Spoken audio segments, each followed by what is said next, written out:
One of your daughters actually wants to join the Baltimore Police Department force. You know, this could have been your sister standing there with those rocks being thrown, and how would you have felt? There's got to be police there at other times and having, you got to be able to go and talk to the police. Two wrongs don't make a right. The killing of George Floyd, Eric Garner, the torture of Abner Louima, that's not law and order.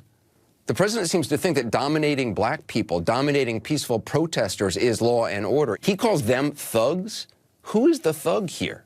Hiding in a bunker? Hiding behind a suit? Who is the thug? My understanding is you've got some of the same organizers now going back into these communities to try to clean up in the aftermath of a handful of protesters, a handful of criminals and thugs who tore up the place.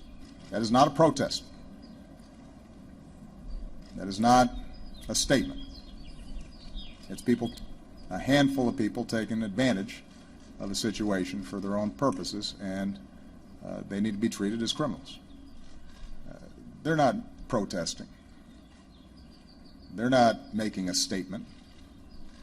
They're stealing. Innocent people have been savagely beaten, like the young man in Dallas, Texas, who was left dying on the street, or the woman in upstate New York, viciously attacked by dangerous thugs.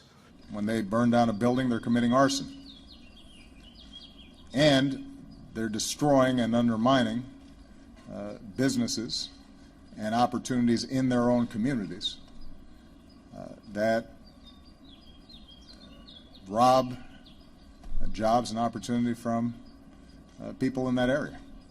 The violence that happened yesterday distracted from the fact that you had seen multiple days of peaceful protests. But we cannot allow the righteous cries of peaceful protesters to be drowned out by an angry mob. The biggest victims of the rioting are peace-loving citizens in our poorest communities.